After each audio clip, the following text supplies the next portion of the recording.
Greetings, royal family. I am back. Welcome, welcome, welcome. It's the morning boogie time. Couple of hot topics that I definitely want to talk about and bring your attention to. Happy Thursday. Is it Thursday already? It's December 3rd. It's the third day of the month. Countdown to Christmas begins. Hopefully everybody is having a fantastic morning. And if not, hopefully by the end of this video, your morning will be a little bit better. All right, so come on in, pay your admission fee, hit that like button, drop down in the comments. Let me know you're here. Let me know all is well. And of course, share your opinions about the topics discussed. If you're watching the replay, same rules apply. All right, so on today's lineup, Ice Cube, remember him? Ice Cube, he pretty much returned to social media with a video that he posted to his Twitter page, just kind of talking about what he's doing politically behind the scenes. He said that he kind of fell back a little bit because social media was beginning to be a little bit toxic and poisonous. Also on the lineup, Cardi B. She is awarded the Woman of the Year by Billboard. She did a spread and an interview. The images are beautiful. If you haven't seen them, I'm definitely going to show them. So she was serving looks. Her team always has her right as it pertains to the fashions, her overall look. So we're going to get into that. Real Housewives of Beverly Hills castmate, I'm saying it like I'm on the show, cast member Erika Jayne. She recently filed for divorce from her husband, right? And I was so shocked. I was like, what could it be?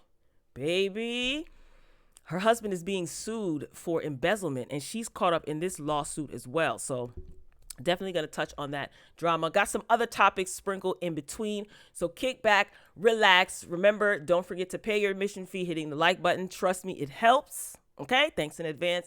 And also share your thoughts on the topics. So without further ado, first up, Ice Cube. So this is according to blackenterprise.com. So Ice Cube, he returns to social media, says that he is reworking his contract with Black America. So you guys know that recently during the election, the presidential election, Ice Cube was very vocal about his contract with Black America.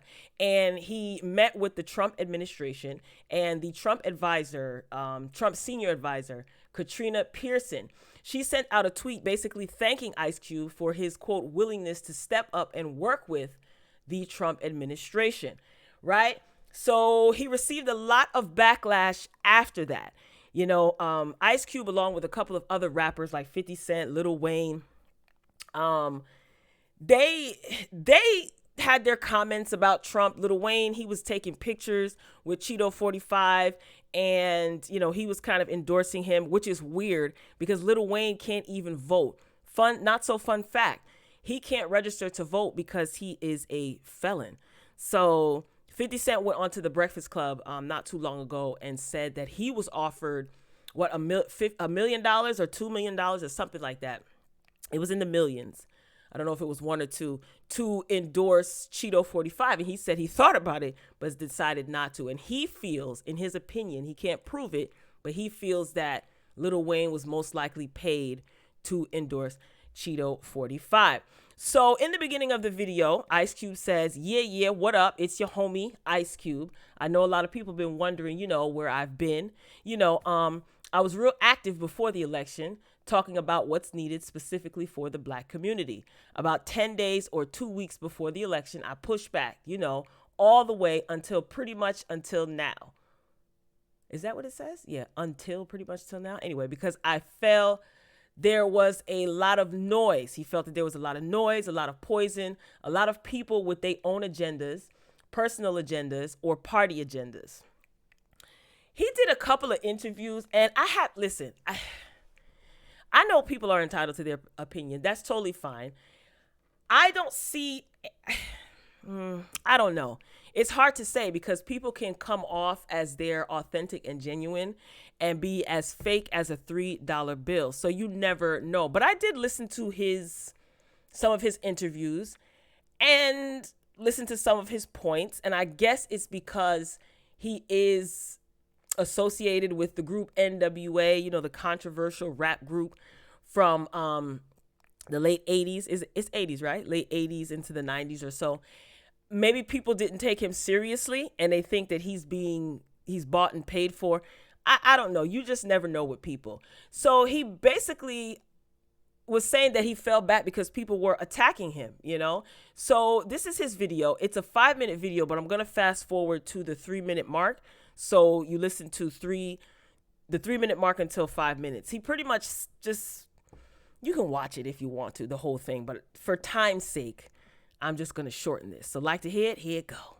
It's taking a minute because, we want to make sure we, specifically hitting all the areas that we may have missed.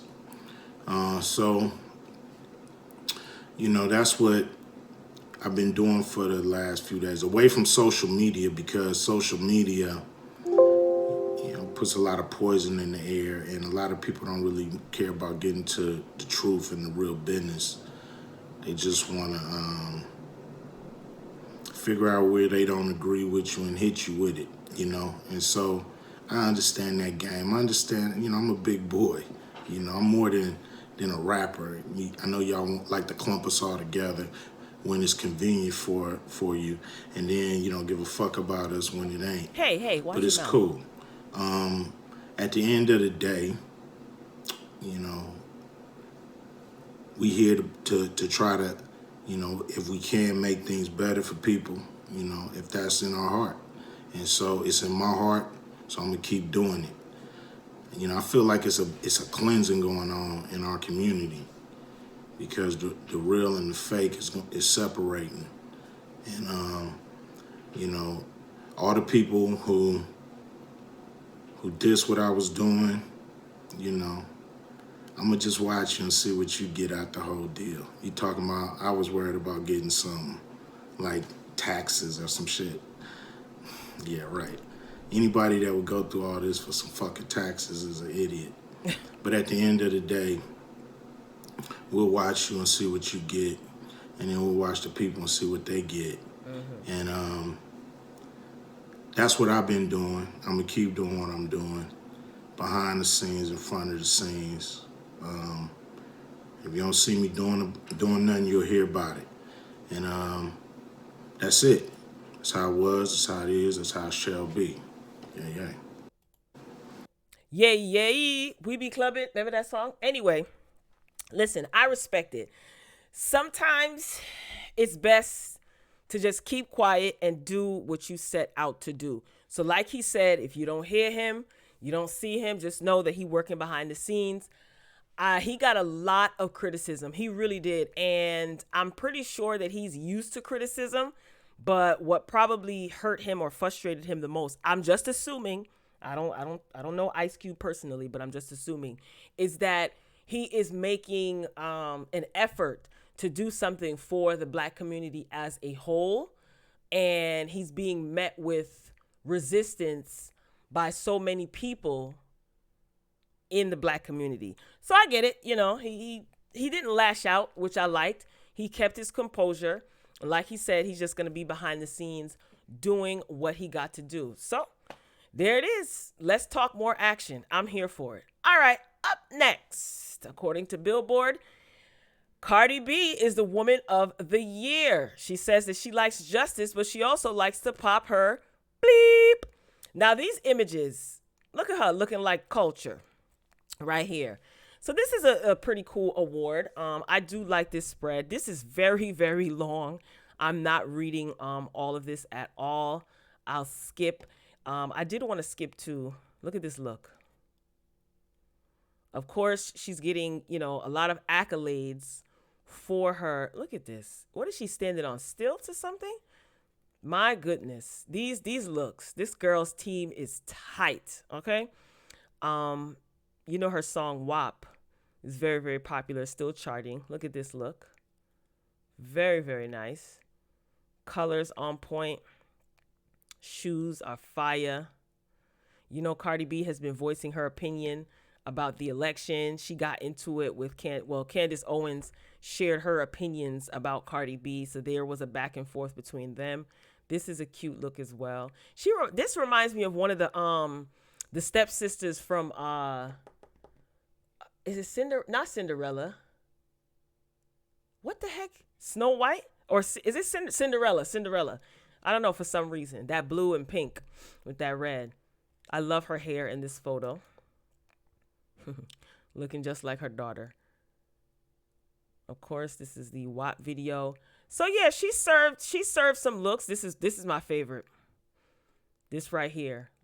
Look at all of that going on at the top. Just the drama with the, oh, I love it. I love it. I love it. She looks absolutely gorgeous. Now, Cardi B was with QC Quality Control P for her management. And she recently, I guess, parted ways with them. I'm not sure if it was done amicably. I don't hear any controversy about it. So I guess that was her management team. And she's no longer affiliated with them. Now, I wonder why she parted ways with them. Was it a matter of the contract being up? Or was it, I don't know. I wonder. Interesting. I can't find that part. Well, anyway, so, you know, the song WAP is said to be her ode to a female pleasure featuring Megan Thee Stallion. This first made headlines for its beyond explicit lyrics and became, as Cardi immediately pointed out, a multi-platinum success. That song now is 3 times platinum, by the way. WAP, 3 times platinum. Spending 4 weeks at #1 on the Billboard Hot 100 and setting a record for the most streams for a song in a single week. 93 million, according to Nielsen Music MRC data.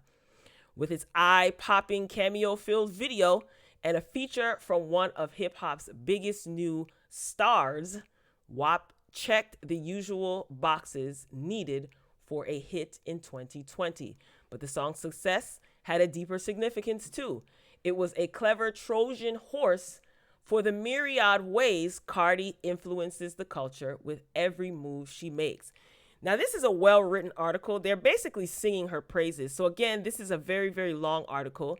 So, congratulations to Cardi for being Woman of the Year, according to Billboard. Shout out to you. All right, up next. This is according to aceshowbiz.com. Slim Thug, the rapper, he basically has been trying to get at Megan Thee Stallion for a long time, flirting with her, and he's still doing so. So this is interesting. Again, this is according to aceshowbiz.com. Slim Thug's feelings for Megan Thee Stallion don't easily fade away. After several attempts at flirting with hot girl Meg, the gangsta rapper has shot his shot again with his fellow H-Town rhymer. This time, it's Megan's Instagram video that caught Thug's attention. On Tuesday, December 1st, the Savage hitmaker posted a throwback clip from last year's Christmas holiday to express her excitement for the upcoming holiday season. Y'all finished Christmas shopping? Anybody else excited about the holidays? Anyway, reading on, in the video, the 25-year-old highlighted her curves in an all-white outfit with a long-sleeve crop top. She danced in what looks like the kitchen with her female pal or relative while holding a camera, but someone else also taped Megan in action. Tapped. Don't come for me in the comments. Woo! She says, the caption says, "I can't wait to go home for the holidays. This was last Christmas in Houston, Texas." This is what she wrote in the caption under the video. While it appears not to be meant as a thirst trap, Thug didn't miss the chance to make his presence be known, leaving a comment below it, "My home is your home." Well, that definitely seems a little thirsty, right? Especially he has a history of flirting with Megan Thee Stallion. Anywho, Thug's comments has drawn mixed responses from Megan's fans, with one seemingly admiring his persistent attempts. So they basically say he's shooting his shot like Kobe. Some others think that it's time for the rapper to move on after Megan didn't seem to show equal interest in him. So this was a picture. I'm not going to show all of it. Anyway, this is what he wrote. This was posted on the Shade Room.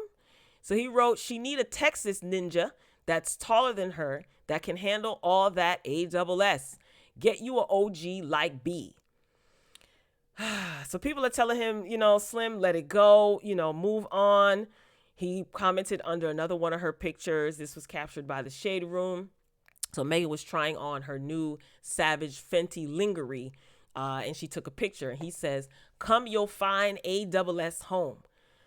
Sir, relax. So I don't think she hasn't shown any interest in him, right? I don't know.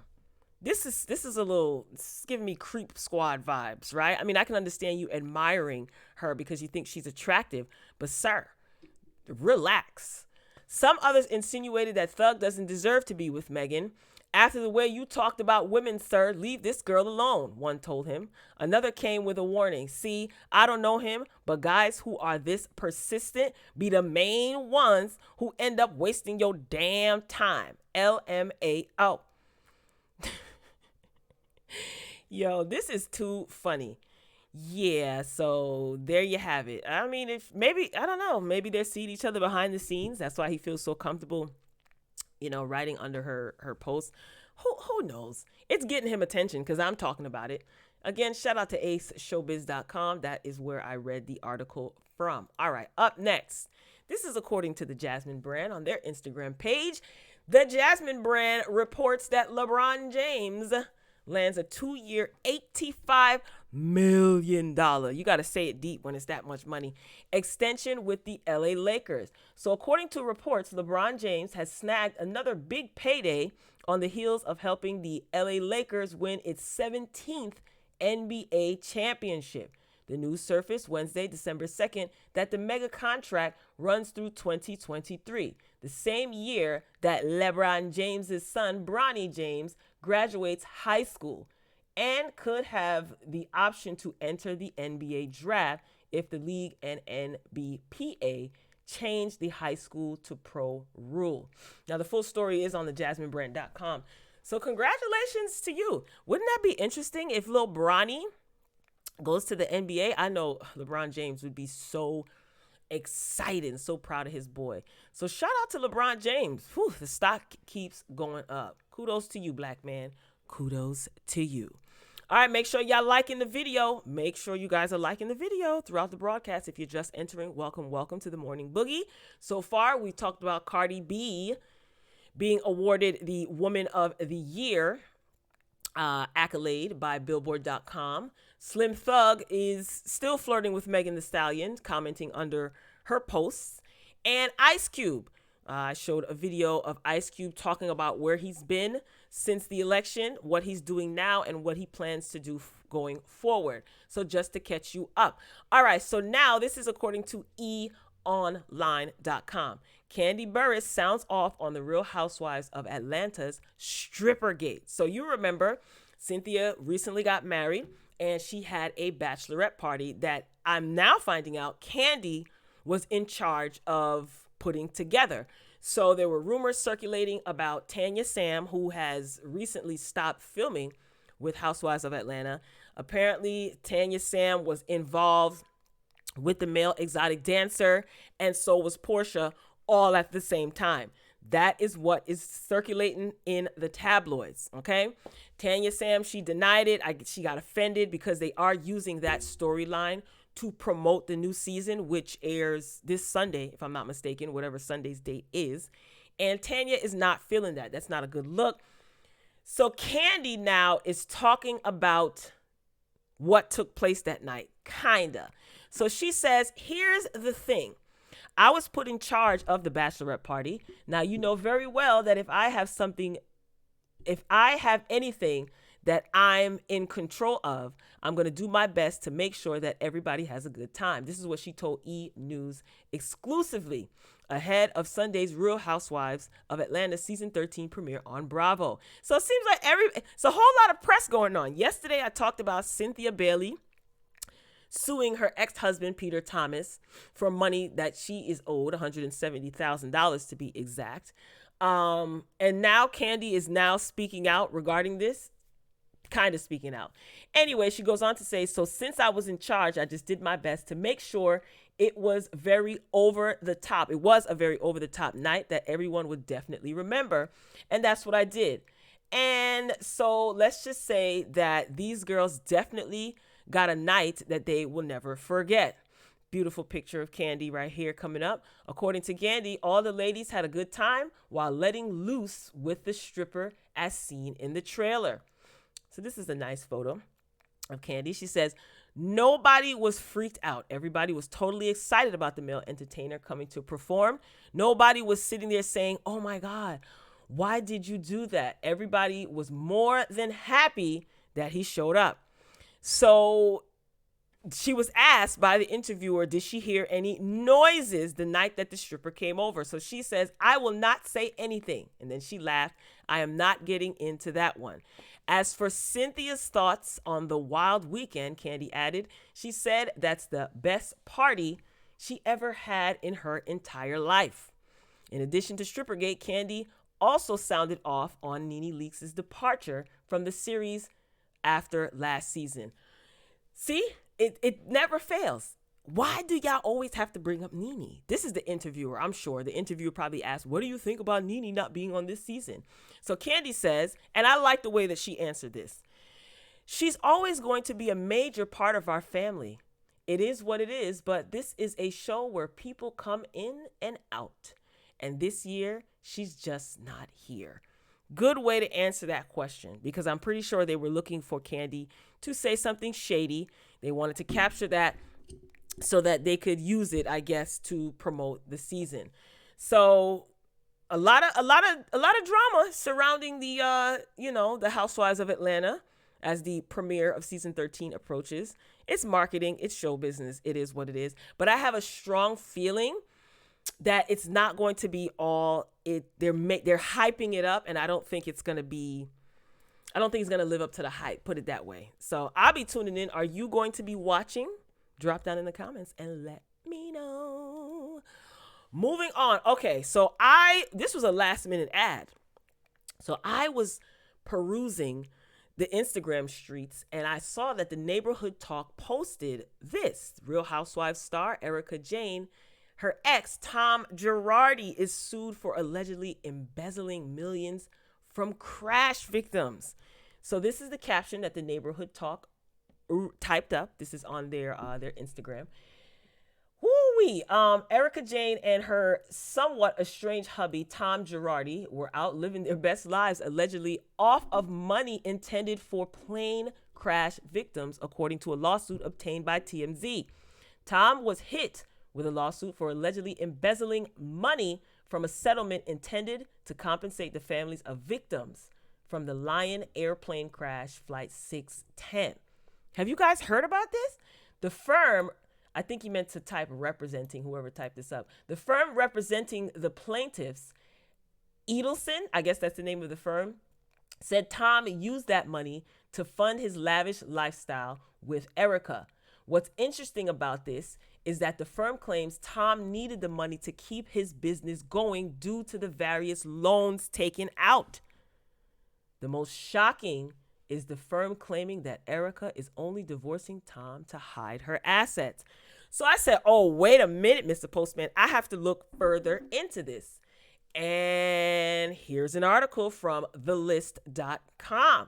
This is a picture of Erika. So the article reads, we're all shocked to learn, here go these ads popping up. We're all shocked to learn that Erika and her husband of over 20 years, Tom, were divorcing.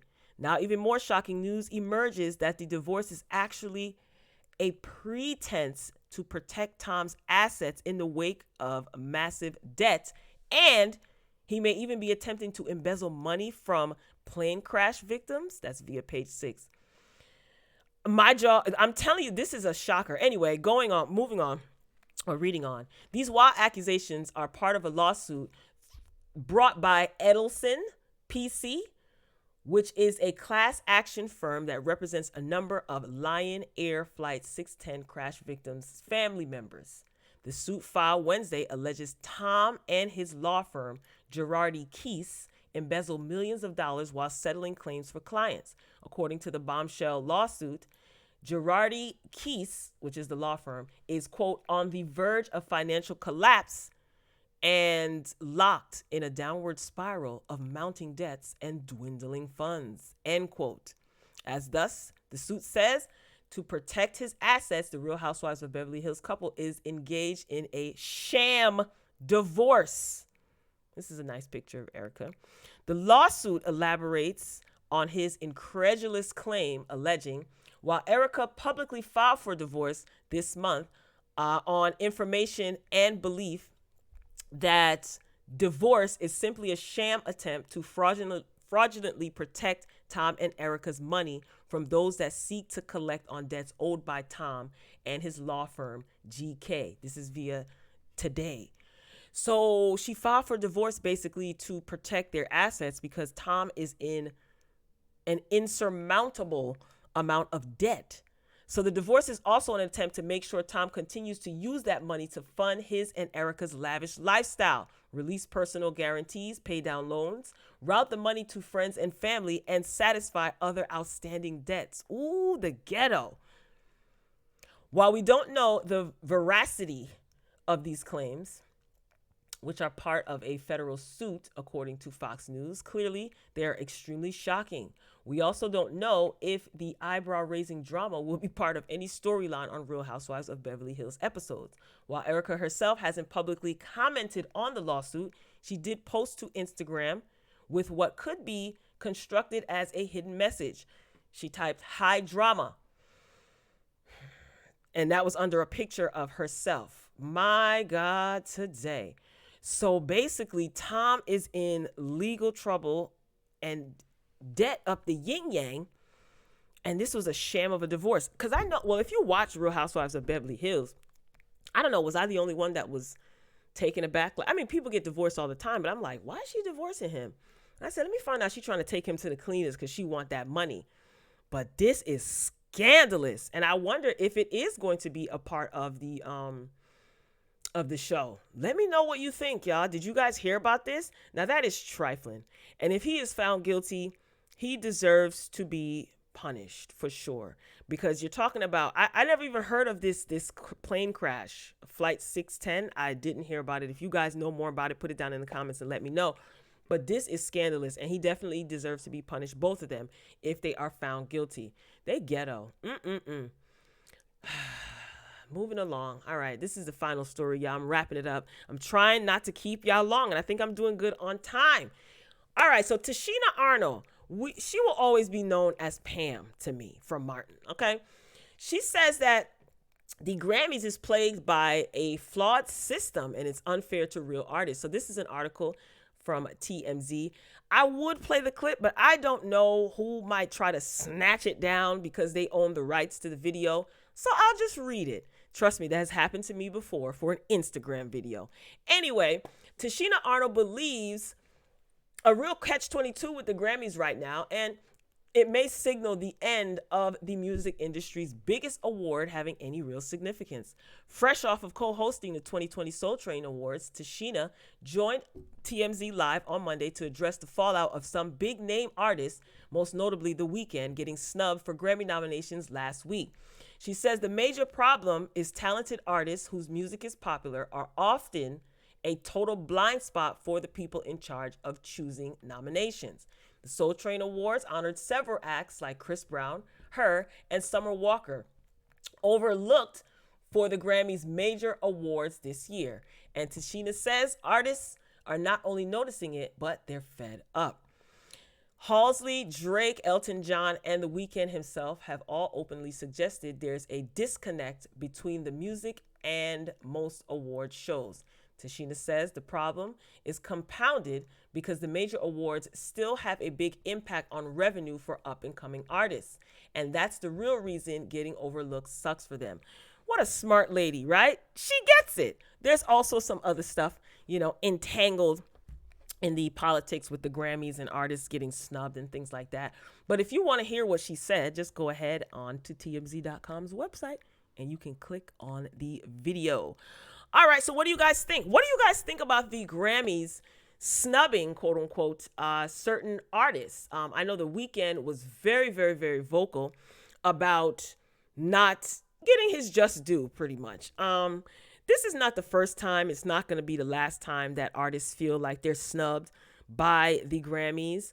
When you think about it, Diana Ross doesn't have a Grammy. Nas is nominated for a Grammy for his King's Disease album, but Nas doesn't have a Grammy. So, I mean, I understand that it is a notch under the belt of an artist. And A lot of people deem it as a huge accolade. It also makes the price go up if you're a Grammy award-winning artist. It does. Same thing with the Oscars. It makes the price go up, right?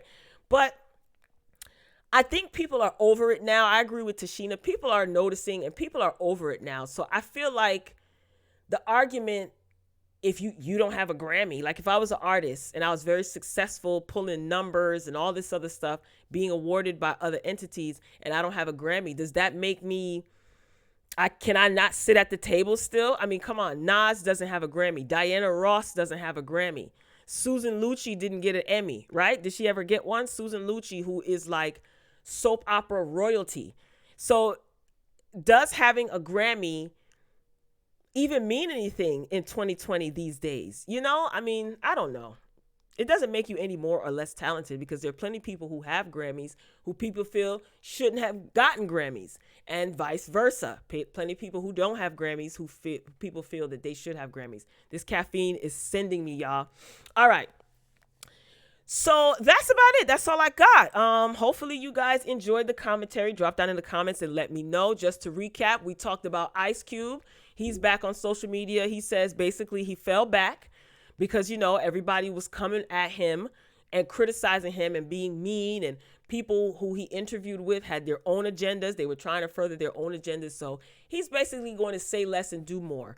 Also, Cardi B, she has been given the Woman of the Year recognition by Billboard.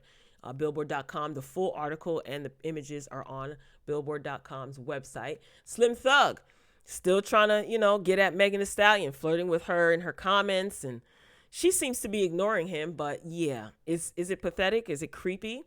Also, who else did we discuss? LeBron James.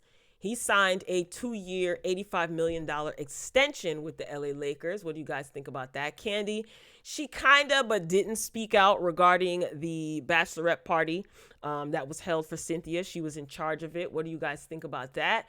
Erika Jayne, from Real Housewives of Beverly Hills. Her ex-husband, Tom Girardi, he's being sued for allegedly embezzling millions of dollars from crash victims.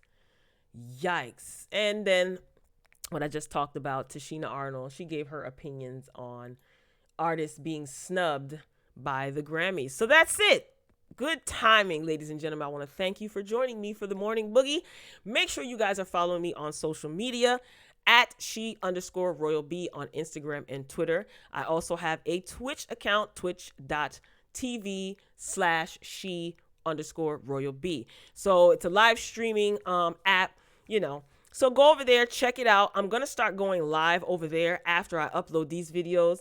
So if you're watching this video, maybe 12 noon Eastern Standard Time or 12:30, I'll be over live at Twitch. So all the stuff that I can't talk about over here, I'll be discussing over on Twitch. So I love you for watching, Royal Family. Thank you so much for clicking on the video. And if you were in the live chat, I greatly appreciate your attendance. I definitely do. All right, I'm signing off for real. And as always, folks, until next time, peace.